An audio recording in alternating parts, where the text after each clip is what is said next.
This is Everybody Pulls the Tarp with your host, Andrew Moses. Each week, Andrew talks with Olympians, pro athletes, TV stars, Grammy winners, best-selling authors, CEOs, and other high performers to uncover their success secrets. My guest is Washington Commanders running back Austin Ekeler.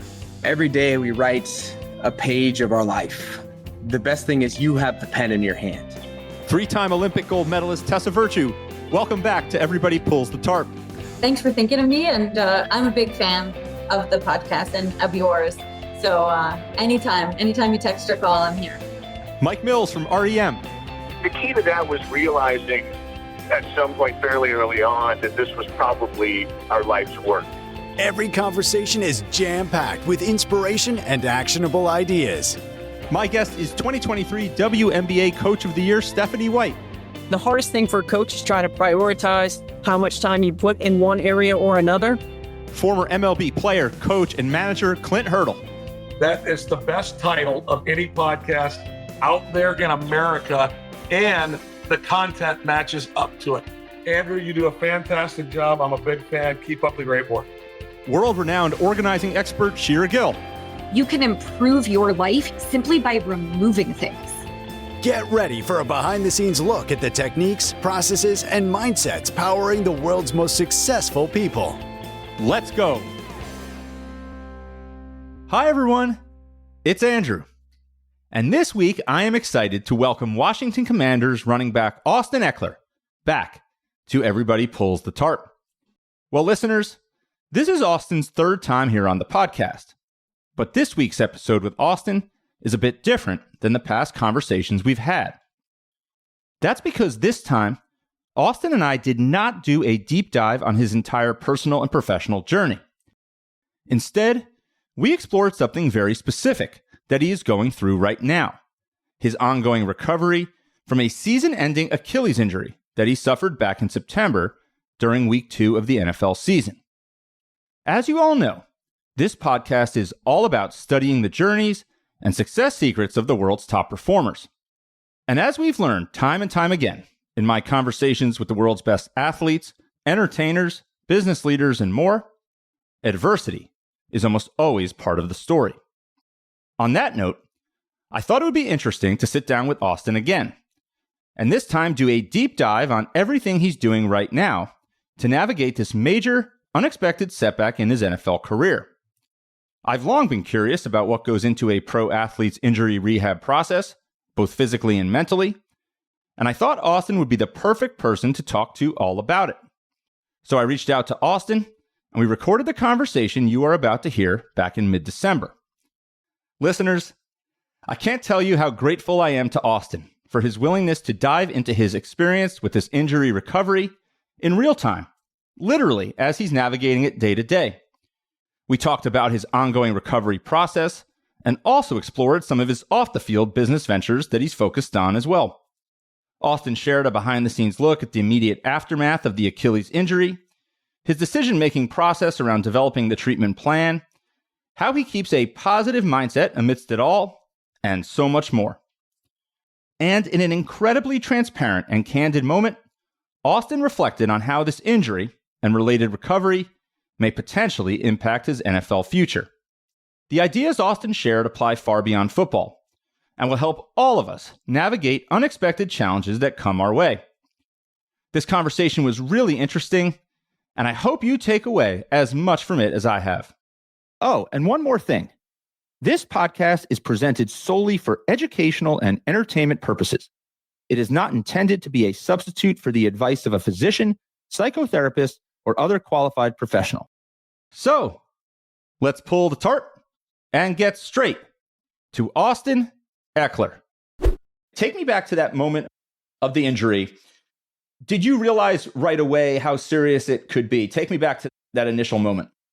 Yeah, it was Thursday night football against Green Bay at Lambeau Field, and it was just another routine play. I ran to the flats and was going to go chase the ball after Jaden threw it somewhere, and I went to step back, and as I did that, I thought someone kicked me in the heel, and I was like, what the heck was that?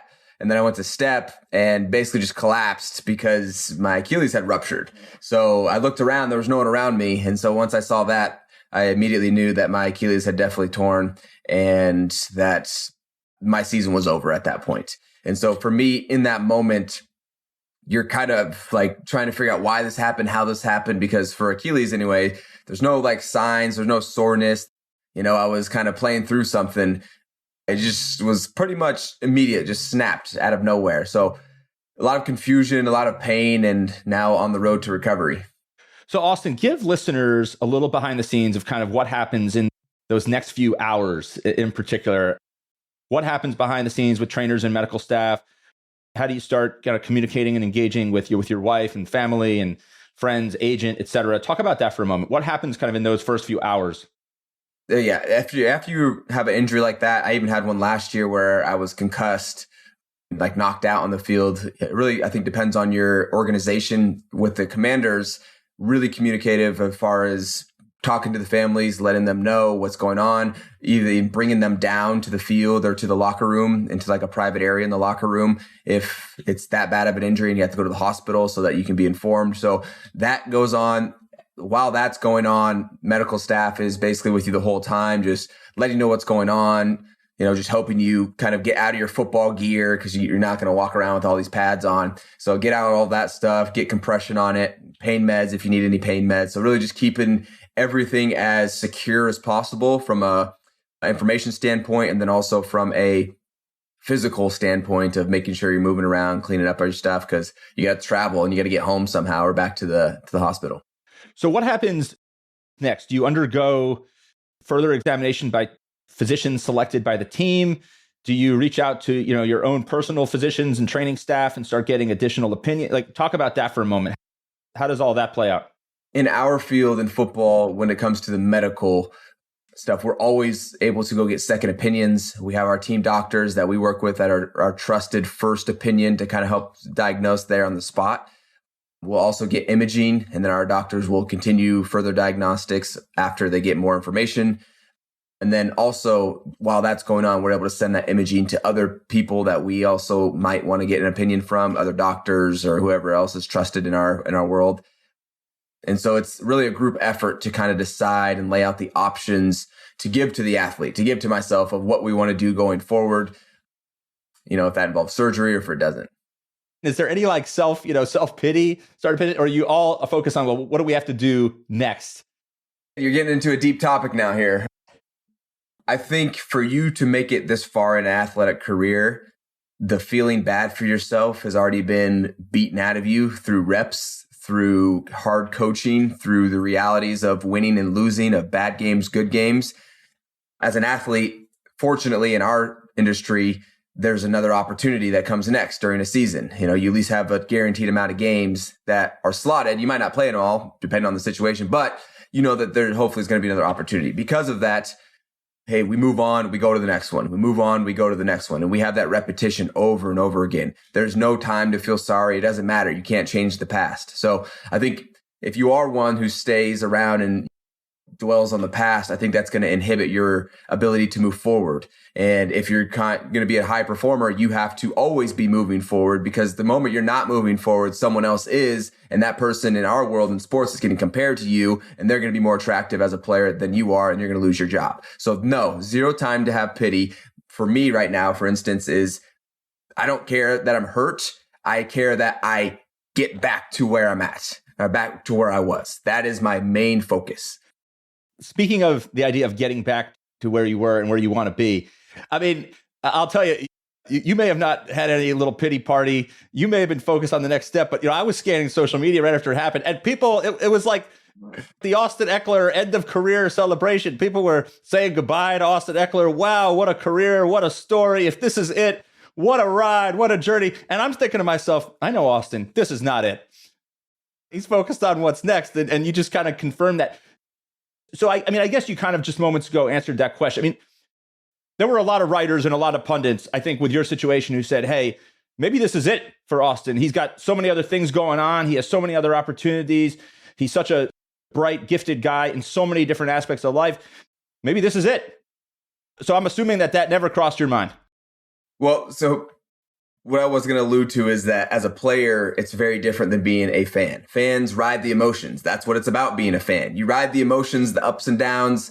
You like the ups, but the downs also give you a feeling of like community and being a part of something. And so for me, going forward as a player and building kind of my career and my reputation to where I'm at, I still have doors that are open. You know, in the football world, it's a little different right now because I am going through an injury. So you have to show that you have come back from that injury. And for me, I'm not making any decisions on what my future holds in the football space until I'm able to get back and say, this is as best I can get my body back, because I don't want to make a long-term decision while my judgment is clouded and I'm able to play at the highest level or my current highest level. So let's double click that a little bit. That's really interesting. So there's really almost like two dimensions that you just kind of spoke to there. There's the mental side of kind of a decision like that. And then there's the physical. So the mental side is you don't want to make any type of definitive decision, major decision like that while your emotions are clouded by the current circumstances. Correct? Correct.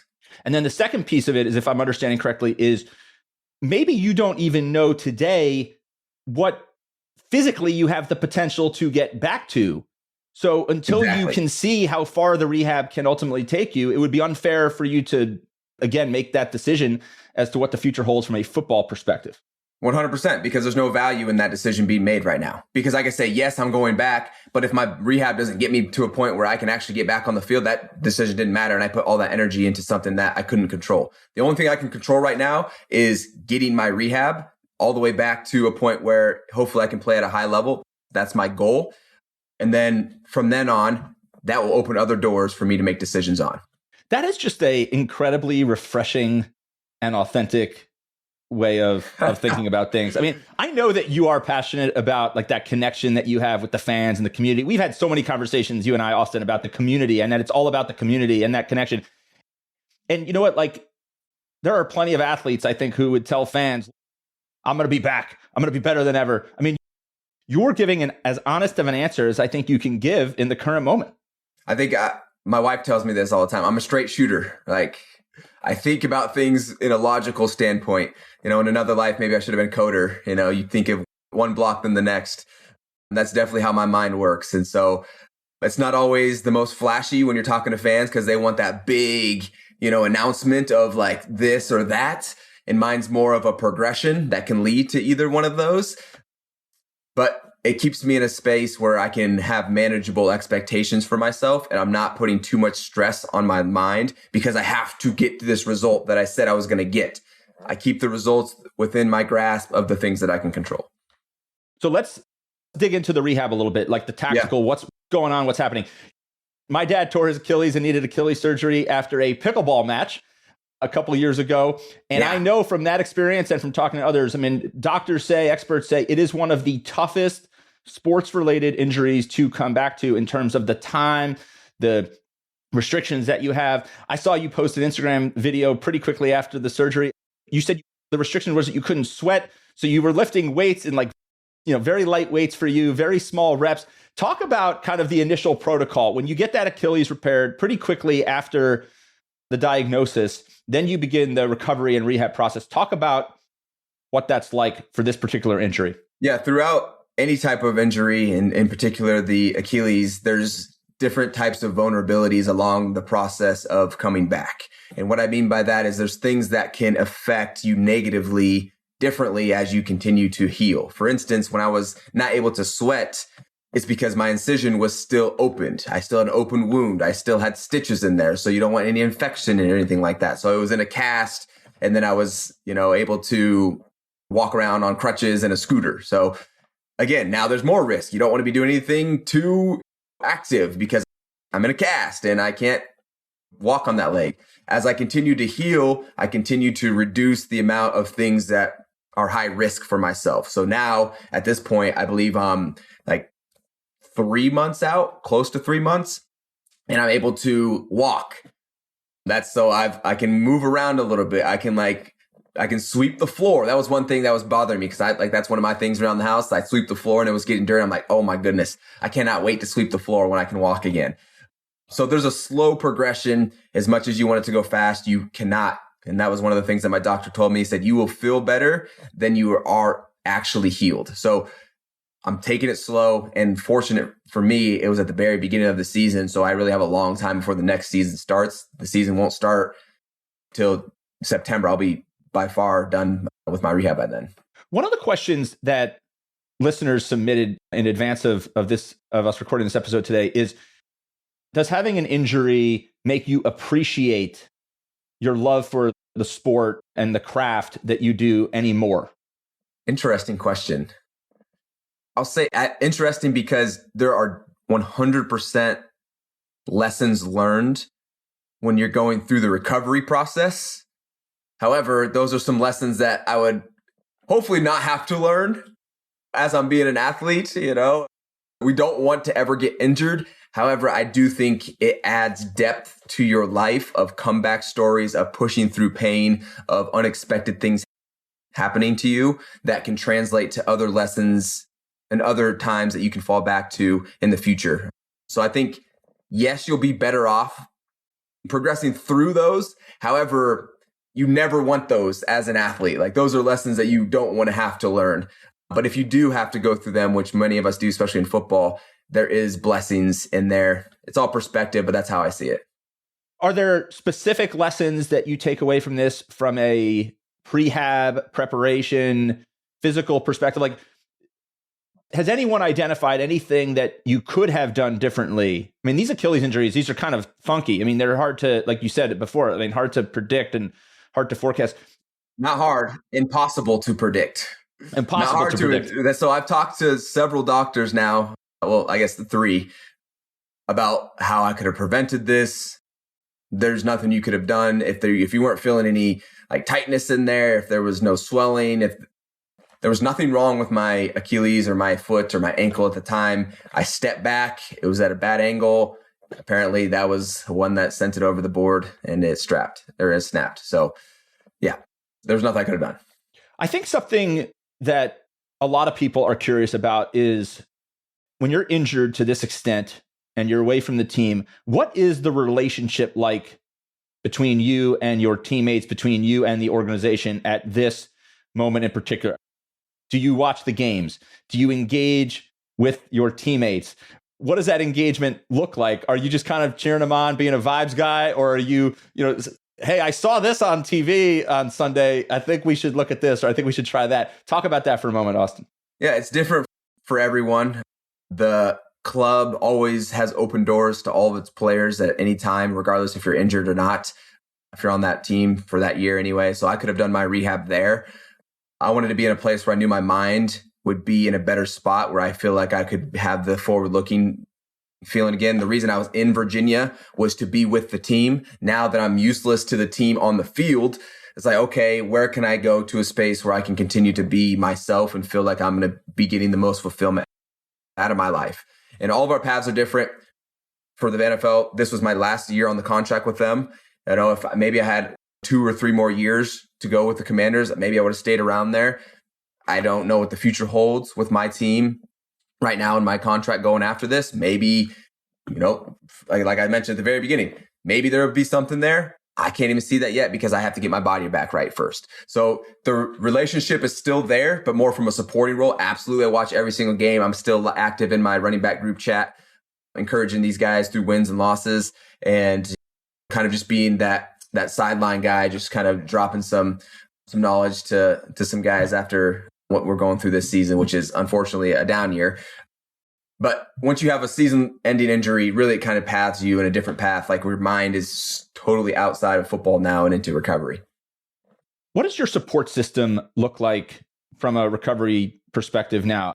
You've got your family and you've got your friends, but I would imagine there's a whole slew of other folks that are helping you through this. Talk about that for a moment. What does the support ecosystem look like from a personnel perspective? My support has always been work. Like, that is where I find the most fulfillment, is in building. I want to build stuff. I want to build communities. I want to build myself as far as my capabilities and my ability to lead, to speak, to bring people together. Those are the aspects of where I'm building. And that is what helps me stay in the state of mind of fulfillment in my life. Like, I'm doing something that's worth a dang in my life. So that is where I reside to. And yes, there are people that are in that ecosystem that help me do that. I have a team like 4 of us that are helping me build my project for like Fantasy Royale. I have a real estate team. There's a few there. So there's little pockets of that are continuing to replicate that feeling of progression. And I think that's something that helps me regardless of if it's a big or small thing. So that's where I reside when I'm in hard times, is let me just get back to work, put my mind to something and try to do something. All right, everyone.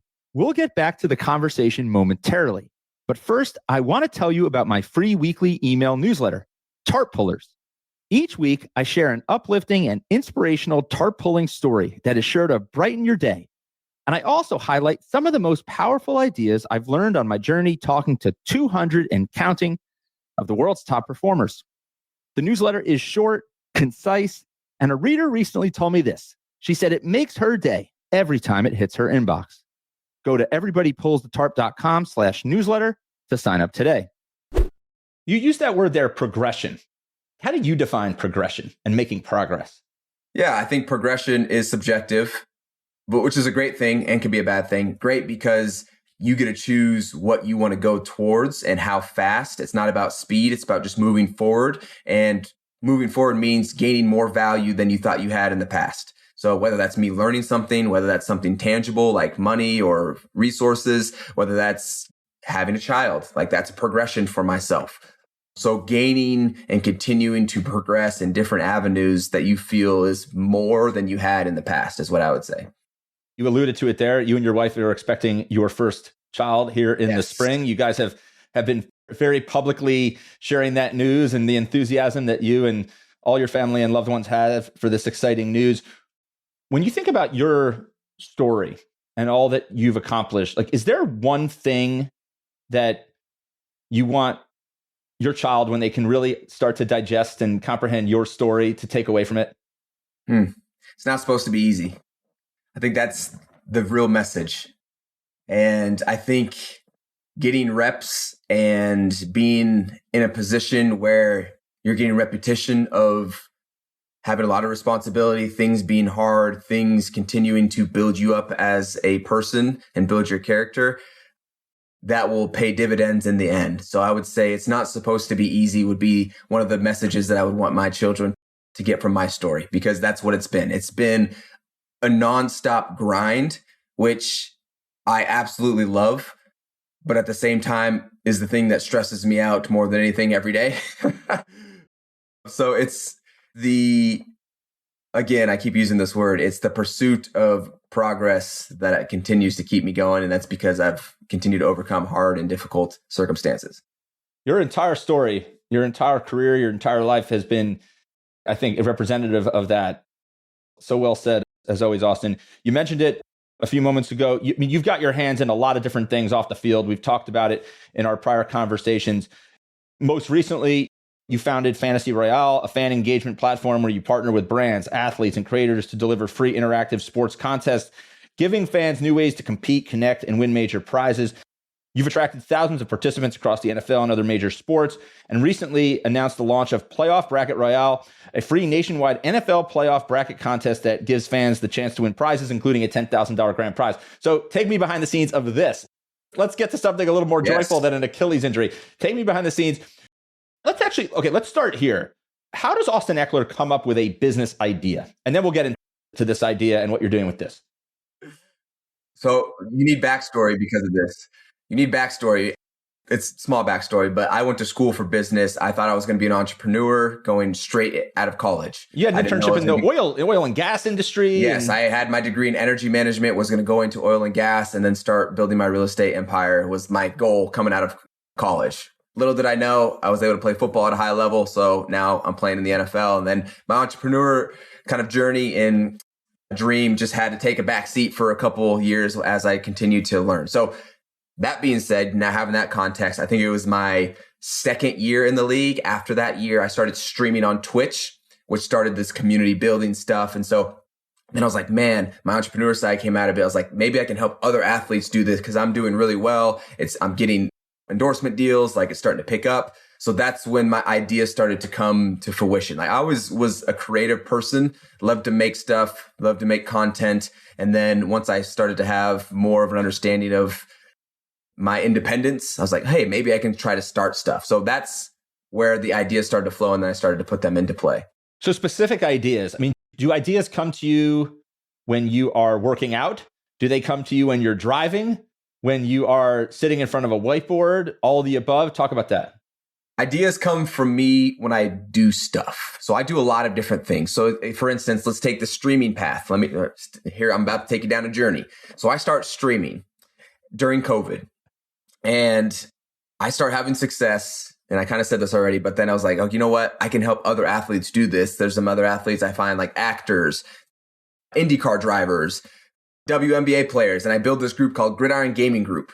And we're doing big like contests around like the Super Bowl. We did one around the Indy 500, around the Olympics. And we would put a big event together. And I would be the one that would do the creative. I would make like contests for us and our chats to play against each other so we can compete for big prizes. I would get sponsors to come in. Like, let's get like Xboxes and let's get like Twitch to come in and put us on the main page. So I'm coordinating all of this stuff. So I'm grinding through that for a couple of years. I get burnt out. I'm like, I can't sustain this. I need to try something else. So I went through the trials, kind of failed because I got burnt out. I was like, let me try a different version of that. So then I built an app called Experience where it was going to be something that you could actually do on your own time and you can interact with fans.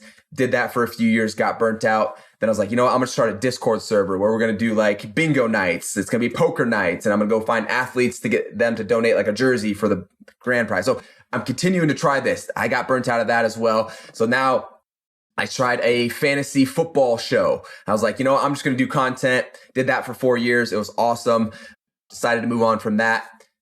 Now we come to this point where fantasy football is still big. There's a lot of sports betting. You know, I'm like, there's not really an opportunity for people to enjoy this in a free way where they can still win prizes. I see all this stuff about betting and using your money. I was like, how about a way that is actually free and we can get brands involved to put up the prizes? So that has basically been the journey of putting these ideas together, thinking of them, trying them out, and now putting them into what is now Fantasy Royale, a sports contest platform. When you think about all these businesses and business models, I think something that a lot of people probably wrestle with is, how do you know when an idea is a potential really good idea? How do you get started? And then how far do you go before you determine if it's something worth taking further? So this is one thing that I've actually learned over the past year. Ton of good ideas out there. Having a business and having success in the business isn't about the power of the idea. The idea is absolutely the seed that gets it going, but it all comes to your ability to execute. Can you put this idea into motion into a way that's sustainable, that can eventually be profitable, and that other people can get around, and then that you can maintain as the founder? So ideas are awesome. Everyone has ideas. Barely anyone can execute is the thing, because of so many factors that we don't have enough time to talk about on this stream. So how do you know an idea is a good one? It probably is a good one on paper. This is a saying I have about football.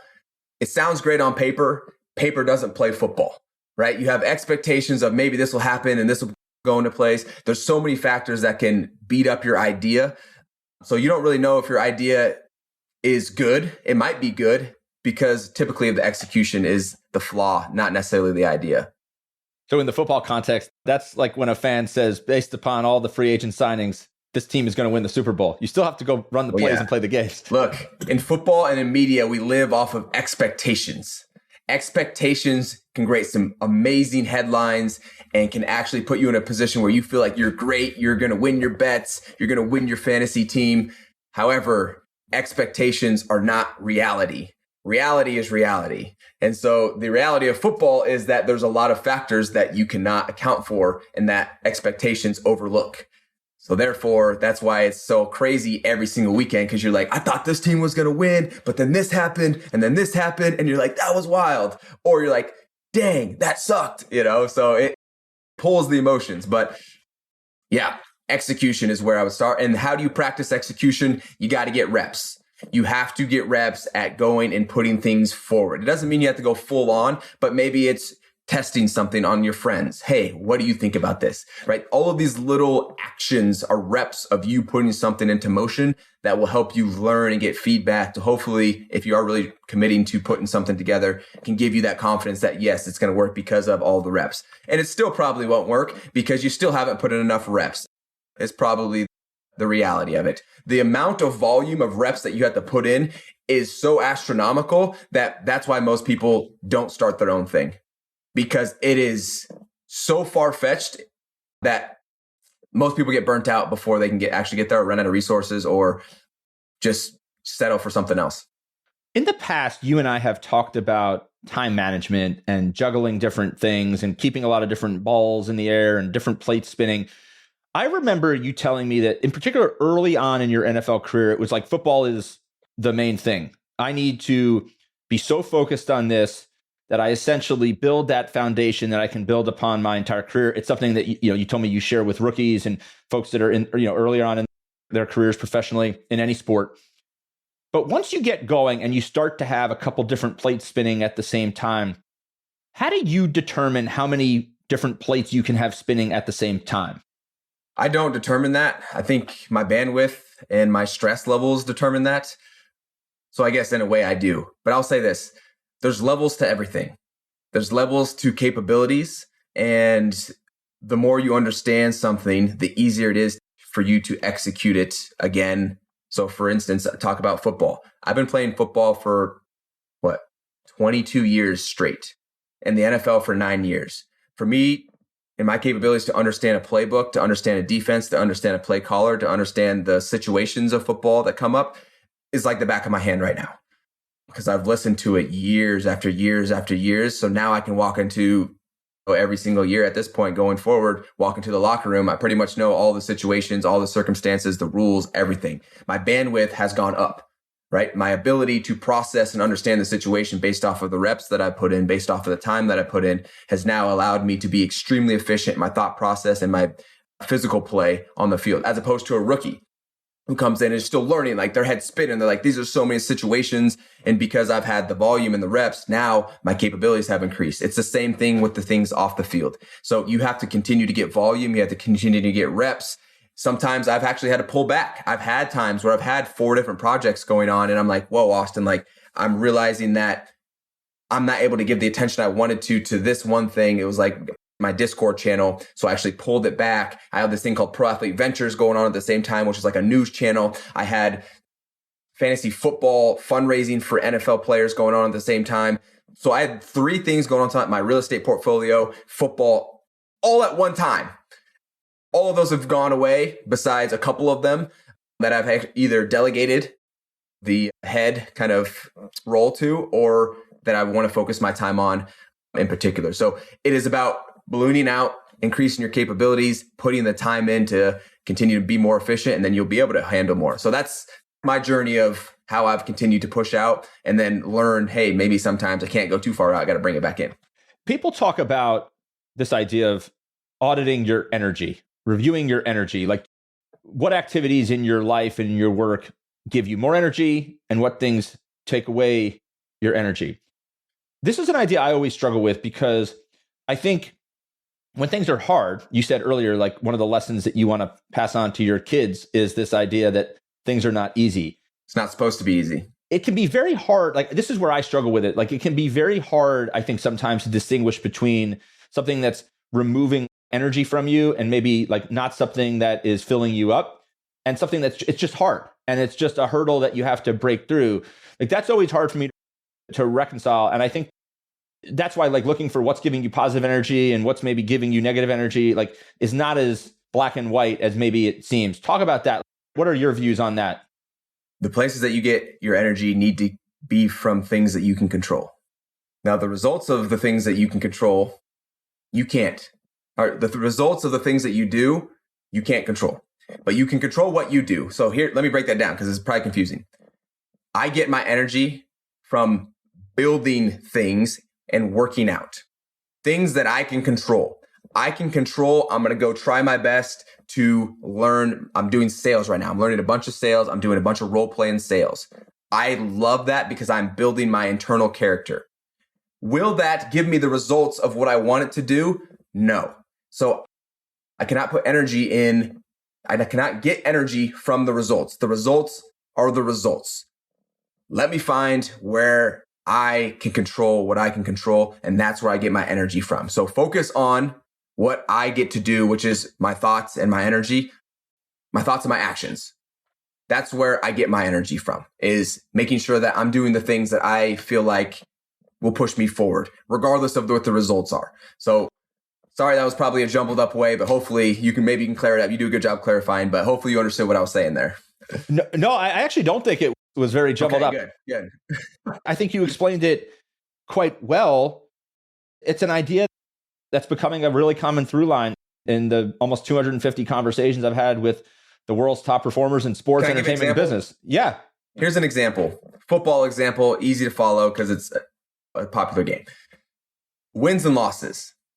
Wins and losses are something that can happen. They happen on a football game. Someone's going to lose, someone's going to win.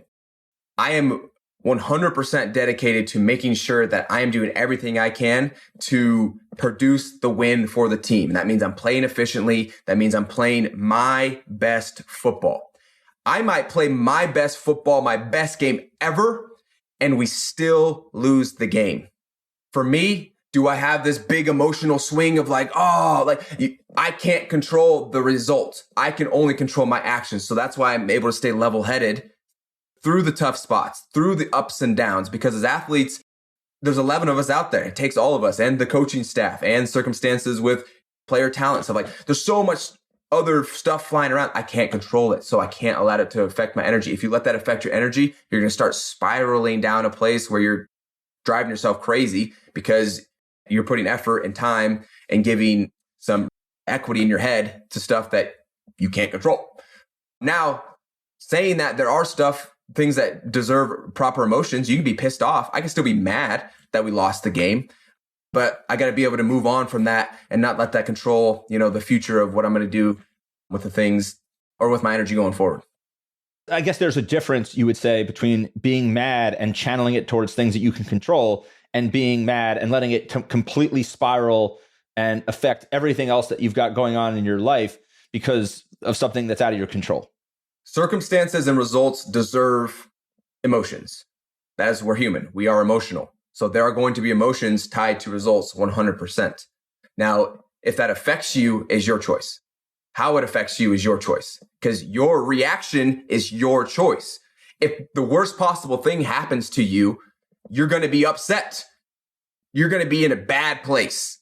Even in the worst circumstances, you still have a choice of what goes on next, of how you react, positively, negatively, that's subjective, but you have the choice. And then the vice versa, the best possible things happen to you. You still have a choice of how you go forward. And having that choice and understanding that choice is what drives me and what keeps me in my fulfillment is why I choose to have and get my energy from that space, from choosing, hey, I want to be building. I know the things that I love to do, and I stay in those spaces where I can continue to do that over and over again. Speaking of the idea of focusing on the things you can control and a lot of things being out of your control, I'm thinking back as we were talking here to a conversation I had with former New York Mets manager Terry Collins. And I remember, he was a part of our conversation that I remember vividly. He would talk about, how people would have expectations based upon, what one roster looked like versus the other roster. And everybody's like, wow, how hard is it to beat that team? Or how hard is it to hit that pitcher? There must be more that you can control than you think. And he said, I would tell players who were kind of mad, that another team or another player got the best of them. I would tell media. He would say, there are guys in the other dugout and on the field that, just like our guys, have names on their jerseys, are being paid a lot of money to beat us. So it doesn't matter what you think on paper or necessarily how hard we work or whether we put every pitch where it needs to be and we swing at everything the way we're supposed to swing at it. There are still professionals on the other side of the field trying to beat us. We are not in control of the outcome. Correct. There's so many different factors that can intervene with results. And when you take it down to a singular level, as humans, we are human, so we're going to make mistakes, but focus on what you can control. When you look at it from a team aspect, now you start looking at a picture of multiple units having to work together, that's when things start to get more complicated, because there are different factors that play into it. There's team chemistry. There's how the health of the team. There's, hey, are we on a hot streak? Or is like, where are we traveling? There's all of these small, minute factors, and you can relate this to life, that affect the things that you can control.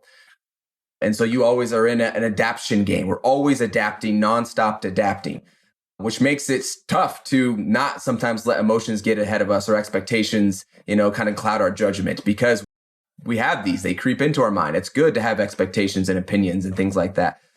It's part of being human. It's what makes the balance of life so awesome, because you have the things you control, and then you react to all of these other factors in. And that's a perfect example talking about the dugouts, because it's in their team, they're doing the same thing. And the next team, they're doing the same thing. Hey, these are our circumstances. This is our time. And it all leads up to this moment. Everything we've done leads up to this moment, and we have to react accordingly. What is something that you worried about a lot in the past that you wished you had not spent so much time worrying about? Failing. I thought, for me, and now I understand more because I have failed on a few things, that it's kind of like a double-edged sword. The fear of failing is awesome because it will help push you forward. But also, when you do fail, the person and the character development that comes from that is like no other. Because here's my perspective. When I am in something, I am all in, like swinging it out. Here we go. My back is against the wall.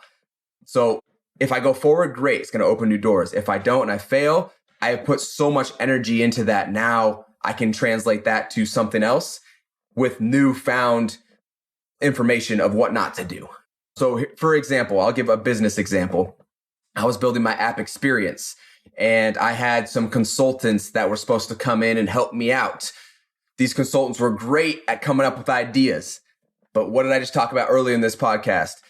Ideas are great, but I need execution. These people did not execute anything. I spent so much money having these people come in and give me ideas of what I should try, what I should do for 2 years straight. And we did not get anything executed. It was always an excuse. It was always, we need to have this person. I need to wait for this result. I need to wait for the dev team. And so that was a failure. Put that company experience, put it in the closet. Going forward, now, if I ever use outside sources, it's all based off of execution. There's always deadlines. There's always a quota that you have to hit. There's always an incentive based off of execution factors. So that's an example of me in the business world of learning, failing, and then applying it to the next side. So that's one thing that I wish I wouldn't have spent as much time thinking about. But I am glad that the fear is still within me, that I don't want to do it, because you shouldn't want to fail. You want to go succeed, but it's okay to fail. Austin, I always have so much fun when you and I get a chance to connect, whether it's in person or remote like we are today, across the country from one another, recording this conversation. I just have such respect and admiration for all that you've accomplished. I appreciate that. All of the hard things that you've navigated. And I know that you are putting everything you have into this rehab process, because I know at the end of the day, in terms of like controlling what you can control, you want to be able to look at yourself in the mirror and say, did I give this my all? And like you so beautifully and authentically said, that's going to drive a lot of what happens beyond that. Let me say this, it's even better actually, because once you find what continues to give you a positive feeling of fulfillment in life, and you put your life and you put as much energy to staying in that place as you can. For me, I feel like at any time, like if I were to go, like my family around me, myself, I'm like, that was a life worth living. Like that was it, And so if you can find that space and continue, it's not always, because there's some, like I said, there's outside circumstances that impede on what we can control, whether that's money, whether that's your situation, your education. Regardless, if you can find a space where you're like, man, this is what I feel like life's about. And if you can stay and hold on to that as much as you can, wow, it's such a great feeling. I hope everyone can find that for themselves. I can see that you're getting emotional as we talk about all this. And I couldn't have said it better myself, Austin. My wish for everybody, and I know like you just articulated, is that everybody can find something or a group of things that give them so much passion and so much fulfillment, regardless of what it is. And let me say this, it will be found in action. regardless of what you do, you have to do things. It's found in action. Things do not happen for us. Right? Things do not happen to us. Things happen because we do things. Like, that's where things happen. So you have to go do things, and that's where you'll find that. So that's something I encourage as well, is like, let's go do something new. Let's try something. And the more you try, the more you'll learn, the more you'll find maybe there's more things than you thought that actually scratch that itch for you. So I wish the best to everyone out there and looking for that fulfillment, but definitely start with trying stuff. And you got to get up and have some action. Everyone's got to try stuff, get up, take some action, and pull that tarp. There is nobody who embodies the everybody pulls a tarp mindset more than you, Austin. Recertified as a tarp puller, forever a part of the Everybody Pulls the Tarp family. Austin, I wish you all the best in your rehab. Continued success as you march towards parenthood. Yes. All the best to you and Melanie. And we'll have to have another conversation sometime soon. All right, my friend? I'm sure we will. Looking forward to it.